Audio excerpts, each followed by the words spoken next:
जय हिंद दोस्तों, welcome back to the pre secure of smart IAS foundation. आज के अगस्त 15 प्री सिक्योर में हम लोग करंट अफेयर्स के इन टॉपिक्स को डिस्कस करेंगे प्रीलिम्स और मेंस दोनों पर्सपेक्टिव से।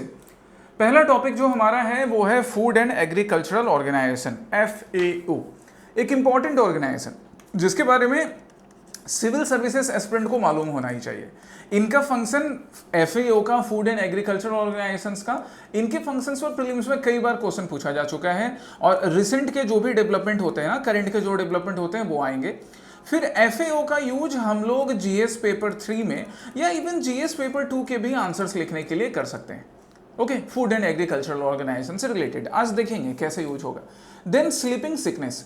Sleeping sickness, this is a term which was mentioned in news. ये आइडिया तो लग ही रहा है इस टर्म को देखकर कि यहाँ से एक पर्टिकुलर काइंड ऑफ सिकनेस या डिजीज को रेफर किया जा रहा है। ये सिकनेस, ये डिजीज, ये जो डिसेबिलिटी काइंड ऑफ थिंग है, ये किस वजह से होती है, ऐसी चीजें प्रीलिम्स में बड़ी काम आती है। इसको आप ना साइंस एंड टेक के सेक्शन में डिवाइड कर सकते हो, साइंस एंड टेक के सेक्शन में क्लासिफाई कर सकते हो। दूसरा क्या होगा, हेप्टाप्लेरियम एशामीसियम। अब this Heptapleurum assamicum, this species was in news. और ये स्पीसीज किसका है, फ्लोरा का या फौना का? तो भाई किसका है, फ्लोरा का स्पीसीज है, फौना का नहीं। एनिमल नहीं, एक प्लांट स्पीसीज है। अब इस प्लांट स्पीसीज के क्या सिग्निफिकेंस है, ये प्लांट स्पीसीज क्या IUCN के अंदर क्लासिफाइड है, वगैरह वगैरह, that we will check. Then Pavitra wild life sanctuary. Pavitra Wildlife Sanctuary, which hold a very important place not only in Assam, not only in northeastern part of India, but in entire India। हम पूरे India में अगर wild life conservation की बात करें तो पवित्रा का एक इंपॉर्टेंट प्लेस है। पवित्रा न्यूज में क्यों मेंशन था वो हम डिस्कस करेंगे। अगेन आपके GS पेपर 3 मेंस और प्रीलिम्स के लिए इंपॉर्टेंट होगा। Then Dard Shin tribe. This Dard Shin tribe, ऐसे कई ट्राइब्स, इससे पहले हमने राजी ट्राइब एक बार डिस्कस किया था ना। राजी ट्राइब कहाँ का था, यूके का। यूके मतलब उत्तराखंड इंडिया है ना, यूनाइटेड किंगडम लंदन नहीं।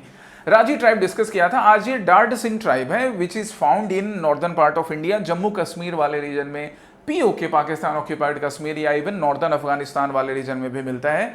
इसको डिस्कस करेंगे हम और फिर आज और कल के प्रैक्टिस क्वेश्चन होंगे। ओके, ये आज का एजेंडा होगा हमारे प्री सिक्योर 14 अगस्त का।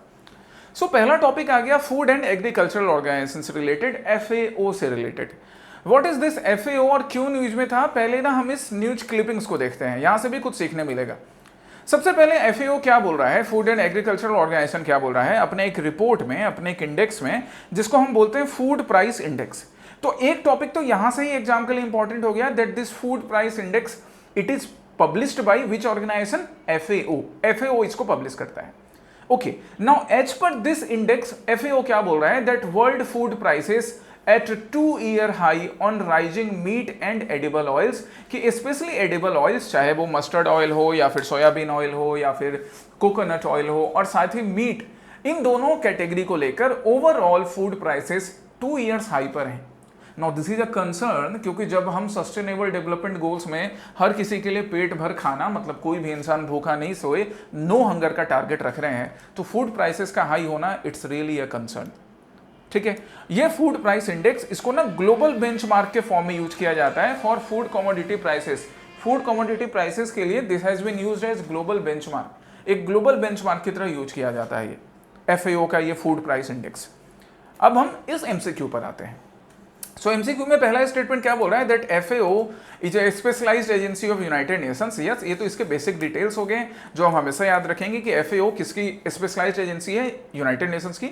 That leads international efforts to address hunger and improve food security and nutrition, not only in India but at global level. Global level पर फूड सिक्योरिटी, हंगर को address करने के लिए, न्यूट्रिशन के लिए भी FAO वर्क करती है। First statement is completely correct. Second क्या, it has 194 member countries and its headquarter is located in Geneva, Switzerland. No, its headquarter is not located in Geneva, Switzerland. इसका headquarter रोम इटली में है, Rome Italy में। ये detail यहाँ पर आपके लिए मेंशन है, यहाँ देख सकते हो। तो सेकंड स्टेटमेंट रॉन्ग हो गया। थर्ड स्टेटमेंट पर हम आते हैं। तो थर्ड स्टेटमेंट क्या कर रहा है, that the FAO releases a food price index, अभी हमने देखा था, which is a measure of the monthly change in international price of basket of food commodities, कि मंथली जो इंटरनेशनल लेवल पर फूड कमोडिटीज प्राइस में चेंज होता है उसको लेकर एफएओ एक अपना फूड प्राइस इंडेक्स रिलीज करता है, जिसे ग्लोबल लेवल पर एक ग्लोबल स्टैंडर्ड कंसीडर किया जाता है। डिफरेंट नेशंस इस स्टैंडर्ड को फॉलो करते हैं और इसके अकॉर्डिंग अपनी पॉलिसी को एडजस्ट करने का काम करते हैं। Third statement is correct, completely correct है, तो हमारा आंसर यहाँ से 1 और 3 हो जाएगा। ये दोनों पॉइंट्स स्पेशली याद रखेंगे। अब हम बाकी डिटेल में चलते हैं एफएओ का। तो एफएओ यूनाइटेड नेशंस की एक स्पेशलाइज्ड एजेंसी जो न्यूट्रिशन को लेकर, फूड सिक्योरिटी को लेकर, हंगर एंड करने को लेकर काम करती है। ओवरऑल ग्लोबल लेवल पर फूड सिक्योरिटी इंश्योर करवाना होगा, जिससे कि हेल्दी लाइफ्स हो सके, high quality food to lead active ratio बन सके, किसी को भी भूखे नहीं सोना हो, सस्टेनेबल डेवलपमेंट गोल भी फुलफिल कर सके। अच्छा, एक बात मुझे बताओ, सस्टेनेबल डेवलपमेंट गोल्स तो कई बार तुमने पढ़ा है। Now you would tell me कि एसडीजी के कौन से गोल में आपको नो हंगर का टारगेट मिलता है कि कोई भी इंसान भूखा नहीं रहेगा। ये सस्टेनेबल डेवलपमेंट गोल्स के कौन से गोल में है? मेंबर नेशंस की बात करें तो 195 टोटल मेंबर्स हैं, इंक्लूडिंग यूरोपियन यूनियन, और हेडक्वार्टर रोम इटली में होता है। ये बेसिक इंफॉर्मेशन है जिसे याद कर लीजिएगा। इसके रिपोर्ट्स की बात करें तो एक रिपोर्ट हो गया state of the world's forest report, the state of the world fisheries and aquaculture report, the state of agriculture commodity market report, state of food security and nutrition in the world report. ये सारे report FAO issue करता है, FAO publish करता है। ठीक है, ये ना टाइम टू टाइम रिवाइज करते जाना है प्रीलिम्स के लिए, मेंस में आंसर्स लिखने में भी यूज कर सकते हैं आप। देन हम फूड प्राइस इंडेक्स की बात करें, जिसकी हम चर्चा कर रहे थे। तो फूड प्राइस इंडेक्स एक मंथली चेंज हो गया, मंथली चेंज ग्लोबल लेवल पे फूड प्राइस, स्पेशली कौन से फूड प्राइस, यहाँ पे 5 कमोडिटी को काउंट किया जाता है जो कि इंपॉर्टेंट है। Cereals, vegetables, dairy, meat and sugar.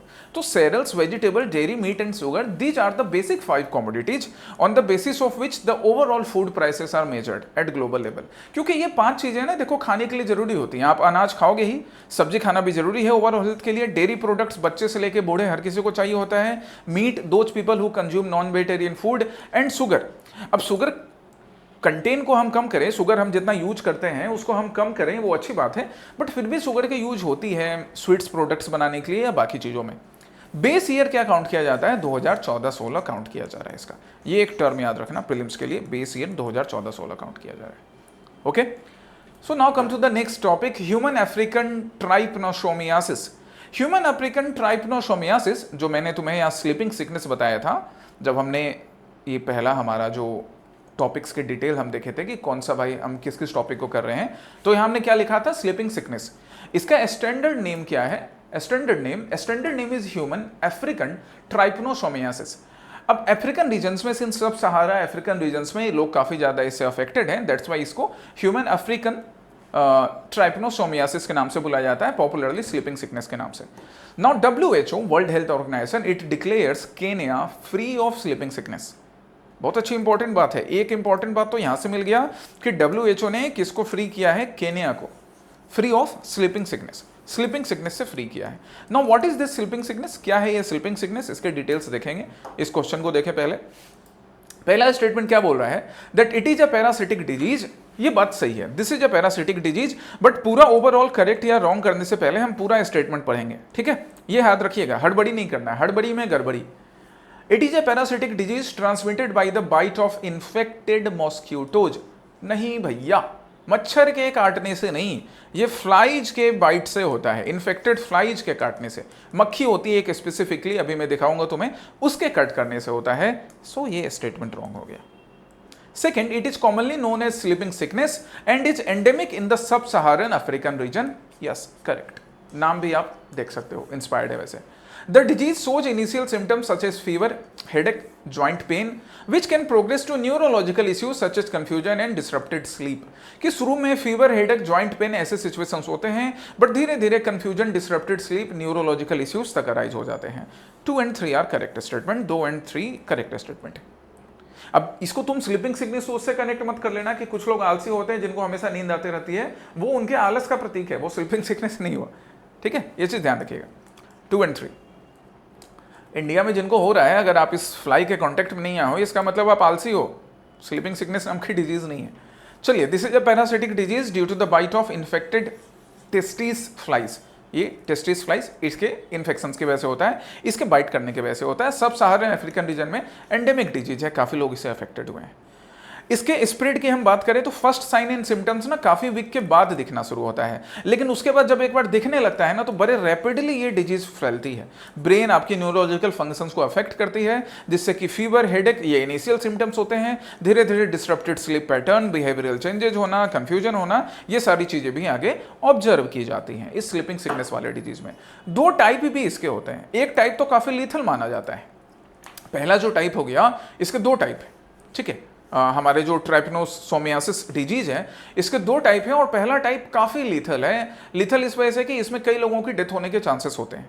और दूसरा टाइप जो होता है वो एक्यूट होता है। ये थोड़ा एक्यूट है, इसमें ज़्यादा मतलब ज़्यादा परेशानी नहीं होती है पेशेंट को। दूसरा वाला काफ़ी लीथल हो जाता है, लोग काफ़ी परेशान हो जाते हैं, नर्वस सिस्टम फेल होने लगता है। नाम दोनों का ट्राइपनोसोमिया ही है, बस इसे फर्स्ट वाले को ट्राइपनोसोमा ब्रूसिया गैम्बियंस कहते हैं, दूसरे वाले को ट्राइपनोसोमा ब्रूसिया रोडेंस कहते हैं।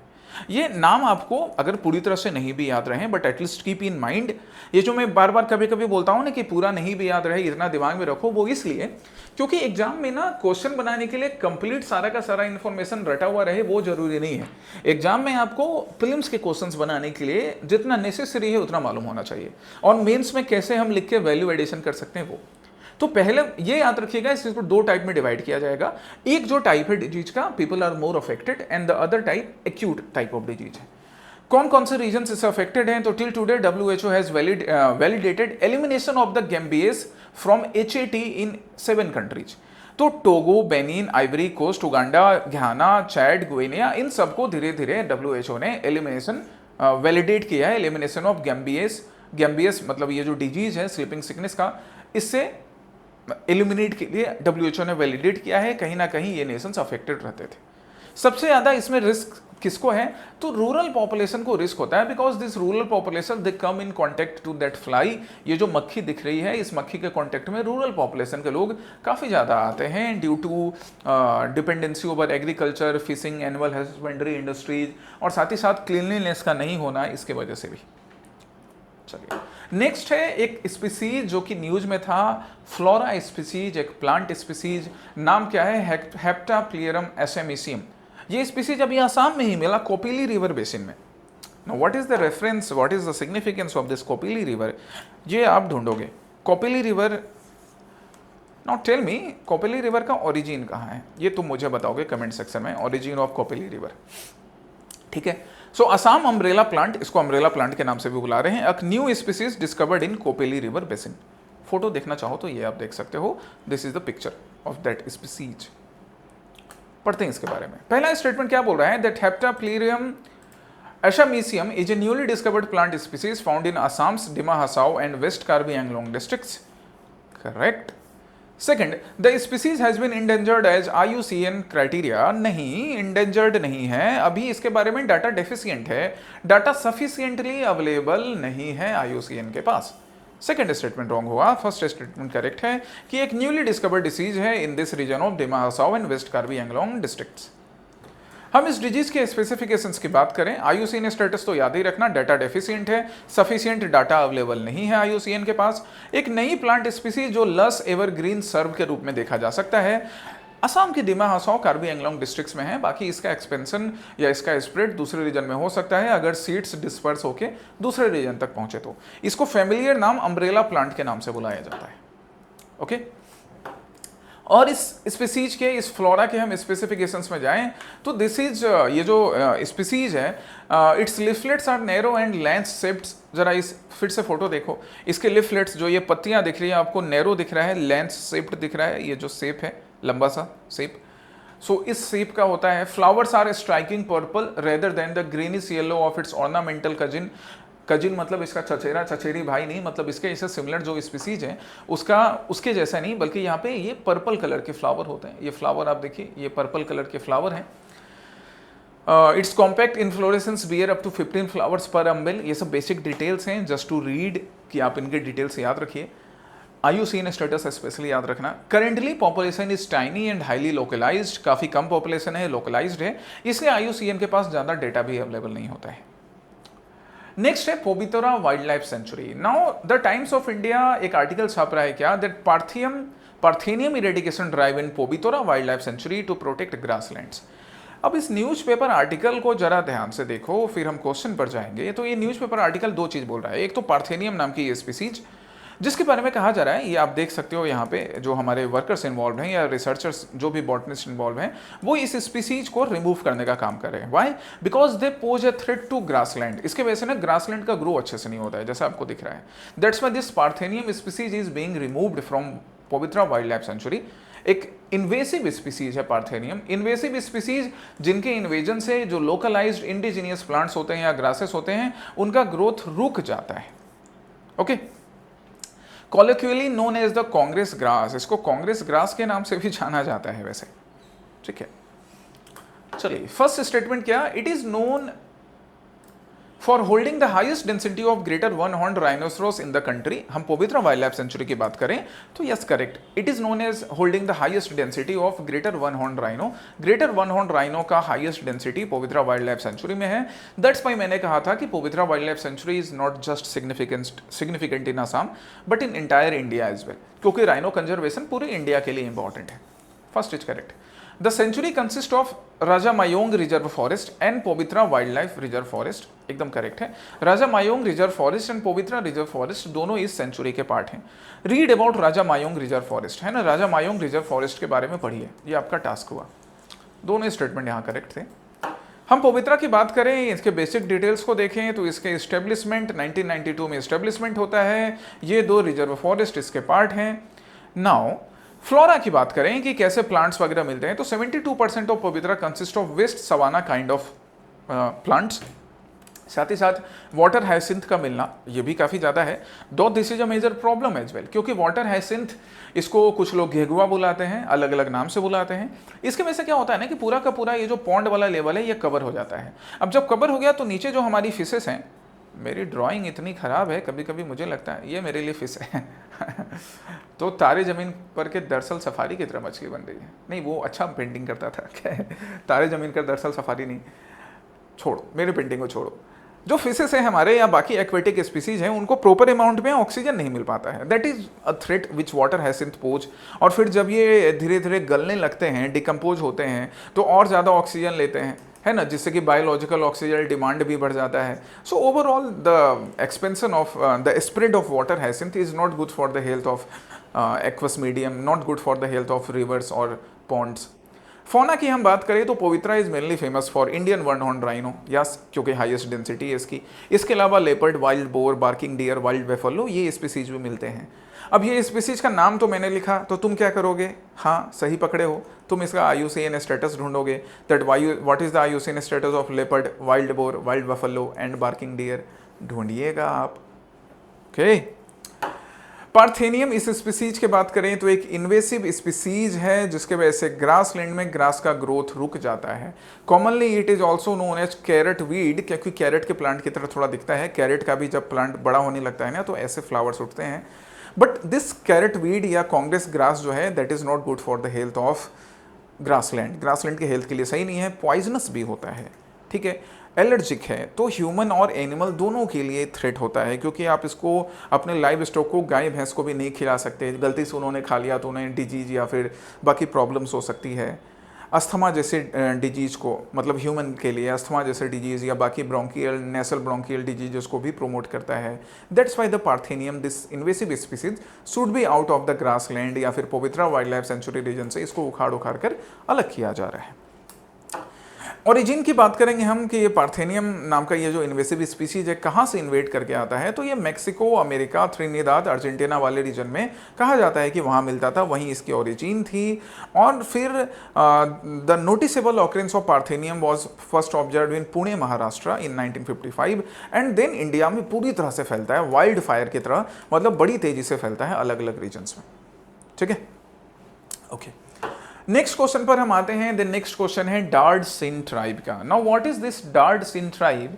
तो द हिंदू बोल रहा है दैट गुएरेज वैली, आर्टिकल देखो कितने प्यार से लिखा गया है, in Gurez valley a lone man is archiving the Dard Shin story, कि एक इंसान जो है वो ये आप यहाँ पे देख सकते हो, the artefacts collected by that person, जो डार्डसिन पीपल, डार्डसिन ट्राइब्स जो हैं वो लोग ये आर्टिफैक्ट्स यूज करते हैं। आप इन ट्राइब्स के जैसे चप्पल को देखिए, यहाँ ध्यान दो, ये स्लीपर्स किस तरह से यूज कर रहे हैं।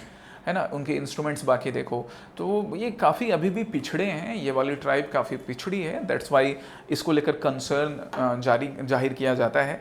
और इससे रिलेटेड जो भी डिटेल्स हैं वो बसीर अहमद नाम के पर्सन हैं जो गैदर करने का काम कर रहे हैं। ठीक है, so now let's see about the Dard Shin tribe. अब हम डार्डसिन ट्राइब पर आते हैं। पहला स्टेटमेंट क्या कह रहा है, that the Dard Shin tribe is an ancient Indo Aryan group, एक एंशिएंट इंडो आर्यन ग्रुप है with historical mentions in work by Herodotus and प्रोटेल्मी।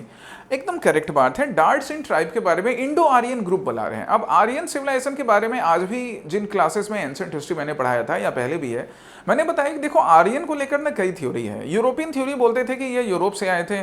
क्यों भैया? क्योंकि संस्कृत का मात्र इंग्लिश के मेटर से, लैटिन के मेटर या मदर से इंस्पायर्ड है। अब तभी योगी जी नहीं थे, नहीं तो योगी जी बोलते कि अरे बावला हो गया है क्या, मदर और मेटर मात्र से इंस्पायर्ड हो सकता है, और क्यों नहीं हो सकता? ये सेल्फ रिस्पेक्ट हमारे अंदर होना चाहिए। तो आर्यंस को लेकर कि आर्यंस बाहर से आए थे, इसको लेकर कई थ्योरी बनी, सेंट्रल एशिया थ्योरी भी बनी। हालांकि सेंट्रल एशिया थ्योरी का भी एक काउंटर आर्गूमेंट है, हम क्लास में देखते ही हैं। आगे जाके जब डिफरेंट हिस्टोरियंस थे, हेरोडोटस, प्रोटेल्मी जैसे, उन्होंने भी डार्डसिन ट्राइब के बारे में अपने रिकॉर्ड्स में मेंशन किया है। Okay, the Dard Shin tribe's homeland includes area like Chitral, Yasin, Gilgit, ये सब नॉर्दर्न पार्ट है, as well as Ladakh, north Afghanistan in the mountainous region in western Himalayas and the Hindu Kush. इन सब रीजन में ये ट्राइब आपको मिलती है, इस माउंटेनियस रीजन में। करेक्ट है।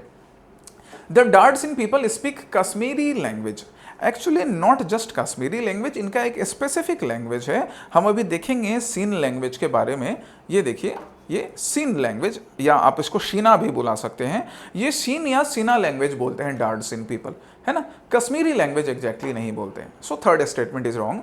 Fourth, the tribe's primary livelihood includes farming, pastoralism and handicrafts. अभी जो हमने टूल्स देखे थे, उस टूल से तो हमें ये आइडिया लग ही गया कि ये जो ट्राइब है वो इसी टाइप की एक्टिविटी में इन्वॉल्व होगी। फार्मिंग, वो भी फार्मिंग, सेटल्ड फार्मिंग बहुत ही कम, है ना, शिफ्टिंग कल्टीवेशन ज्यादा करेंगे।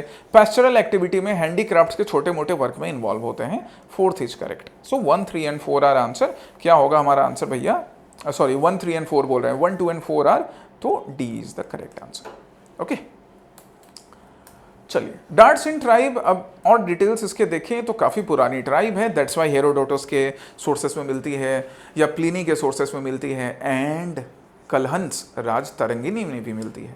क्या है कलहन की राज तरंगिनी? तो कलहन की राज तरंगिनी कश्मीर के रीजन में, कश्मीर में जो भी राजा थे उनकी हिस्ट्री बताती है, और बड़े अच्छे से बताती है। कलहन की राज तरंगिनी का ये डिटेल याद रखना कि कलहन की राज तरंगिनी सिर्फ तारीफ करने का काम नहीं करती है, मतलब एकदम अगर आप सिंपल शब्दों में कहें ना तो ब्रूटल वे में हिस्ट्री एक्सप्लेन करने का काम करती है, या कहें तो विदाउट इम्पार्शियल होकर। किसी राजा की जबरदस्ती तारीफ नहीं की गई कि राजा की तारीफ पर तारीफ किए जा रहे हैं, वैसा नहीं। इम्पार्शियल होकर राजाओं के बारे में, कश्मीर के राजाओं के बारे में, कश्मीर के सोसाइटी के बारे में राज तरंगिनी में मेंशन मिलता है, जिसके राइटर कौन थे? कलहन। वहां पर भी डार्डसिन ट्राइब के बारे में बताया गया है। ये अभी इस रीजन में गिलगिट, सिलास, चित्राल, इन रीजन में मिलते हैं। साथ ही साथ जो पीओके वाला रीजन है, जो पाकिस्तान ने ऑक्यूपाई करके रखा है कश्मीर को, उस रीजन में भी। एंड बिल्कुल इस रीजन को हम आज़ाद कभी करवाएंगे, और ये अखंड भारत का, हमारे भारत का हिस्सा रहेगा। अभी भी हमारे भारत का हिस्सा है, बट पाकिस्तान ने ऑक्यूपाई कर रखा है। करेंट लोकेशन इसकी बात करें, जब अभी ऑब्जर्व किया गया तो Gurez valley, Bandipur region, Jammu and Kashmir में। लैंग्वेज की बात करें तो सीन लैंग्वेज बोलते हैं, और शेड्यूल ट्राइब स्टेटस के अंदर आते हैं। ठीक है, लाइवलीहुड प्रैक्टिसेस हम देख चुके हैं। नंबर भी अराउंड 50,000 नंबर है, मतलब कुछ ज़्यादा नहीं।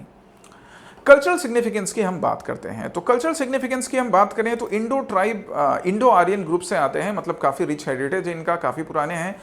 इनका ट्रेडिशन है rich marriage customs as well as wool attire, juniper leaf burning for land purification. ये लीफ है, इस लीफ को जलाते हैं फॉर लैंड प्यूरिफिकेशन के लिए। ये सब जो प्रैक्टिसेस है ना, ये ट्राइबल प्रैक्टिसेस हैं। These are the tribal practices जो ये डार्डसिन ट्राइब अभी भी प्रैक्टिस करता है। ओरल हिस्ट्री की बात करें तो कई फोक स्टोरीज में इनके बारे में मेंशन है।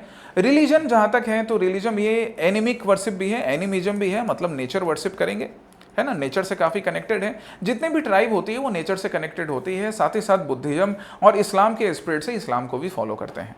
अभी आप अगर इनको हिंदू रिलीजन से रिलेटेड भी कुछ लोग आपको मिल जाए तो उसमें आश्चर्यचकित होने की बात नहीं है।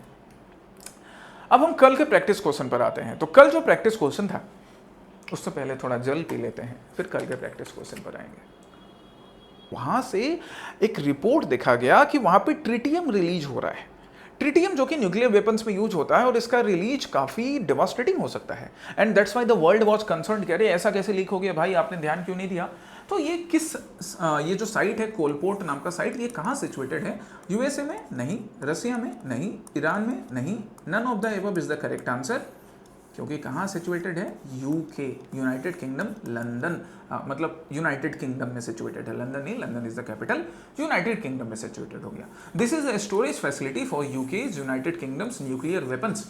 कोलपोर्ट यूनाइटेड किंगडम के न्यूक्लियर वेपन्स स्टोर करने का एक फैसिलिटी है। ठीक, अब आते हैं आज के प्रैक्टिस क्वेश्चन पर। आज जो 14 अगस्त का प्रैक्टिस क्वेश्चन है, 14 अगस्त के प्रैक्टिस क्वेश्चन में पहला मैंने एक स्टेटमेंट तुम्हें दिया है जो कि न्यूज़पेपर में मेंशन था, this was mentioned in newspaper, और ऐसे स्टेटमेंट आते हैं आपके प्रीलिम्स एग्जामिनेशंस में। क्या लिखा गया है? Calcutta is the centre from which Congress party is manipulated throughout the whole of Bengal and indeed the whole of India. मतलब ये स्टेटमेंट देने वाले पर्सन बोल रहे हैं कि कलकत्ता वो सेंटर है जहां से कांग्रेस पार्टी मैनिपुलेट होती है या मैनिपुलेट करती है, ना सिर्फ पूरे बंगाल को बल्कि पूरे इंडिया को। तो ये स्टेटमेंट भाई साहब किसने दिया था? कर्जन ने, एसएन बनर्जी, सुरेंद्रनाथ बनर्जी ने, दादा भाई नौरोजी ने, या लॉर्ड हार्डिंग ने। आप इन चारों के बारे में सबसे पहले तो पढ़ोगे और फिर मुझे आंसर करोगे, सिर्फ आंसर नहीं, पहले इन चारों के बारे में पढ़ोगे भी। नेक्स्ट क्वेश्चन क्या है? नेक्स्ट क्वेश्चन है अगेन स्वदेशी मूवमेंट से रिलेटेड। अब तुम बोलोगे कि सर बार बार स्वदेशी मूवमेंट से रिलेटेड प्रैक्टिस क्वेश्चन क्यों दे रहे हैं? क्योंकि बाबू अभी अगस्त का पहला वीक गुजरा है ना, स्वदेशी मूवमेंट के लिए जाना जाता है। परसों 15 अगस्त आने वाला है, देश की आज़ादी मनाएंगे। तो ऐसे ऐसे स्टेटमेंट्स अगर न्यूज़पेपर में मेंशन है ना, जैसे यहाँ न्यूज़पेपर क्या बोल रहा है, idea of boycotting British good, वो सबसे पहले कहाँ छपा? तो क्या ये वाला स्टेटमेंट सही है? क्या ये वाला स्टेटमेंट सही है? ये चेक करना है। तो हमें अपने स्टैटिक पोर्शन को न्यूज से कनेक्ट करना है, ये होती है स्मार्ट स्टडी। तो idea of boycotting British good was it first published in के मित्राज संजीवनी? क्या हाँ या ना, ये तुम ढूंढ के फिर मुझे बताओगे। ये दोनों आज के प्रैक्टिस क्वेश्चंस हो गए, ये दोनों प्रैक्टिस क्वेश्चंस ढूंढिए, मेहनत कीजिए और आंसर कीजिए, और फिर हम लोग कल 15 अगस्त को आज़ादी के दिन नए प्री सिक्योर के क्वेश्चंस के साथ मिलेंगे। Okay, so take care, study well, जय हिंद।